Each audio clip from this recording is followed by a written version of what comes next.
Camera দিকে তাকাও। তোমার বাড়ি কোথায়? আচ্ছা, তোমার আপুর নাম কি? আচ্ছা, আমাদের দেশের নাম কি? বাংলাদেশ। আমরা কোন জাতি? বাংলাদেশ। জুড়ে বলতে হবে, জুড়ে বলতে হবে। বাংলাদেশের রাষ্ট্রভাষা কি? বাংলা। বাংলাদেশের ধর্ম কি? ইসলাম। বাংলাদেশের স্বাধীনতা দিবস কবে? বাংলাদেশের মুদ্রার নাম কি?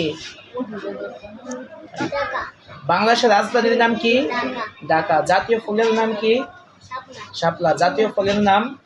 কাঁঠাল। জাতীয় পাখির নাম? জাতীয় পশুর নাম? জাতীয় মাছের নাম? জাতীয় খেলার নাম? জাতীয় বনের নাম? জাতীয় মসজিদের নাম? জাতীয় সঙ্গীতের নাম কি? আমাদের জাতীয় সঙ্গীতের নাম কি? বাংলাদেশে কয়টি বিভাগ আছে? বাংলাদেশের জেলা কয়টি? ঢাকা কোন নদীর তীরে অবস্থিত? বুড়িগঙ্গা নদীর তীরে অবস্থিত। কাকে ফলের রাজা বলা হয়? ধন্যবাদ।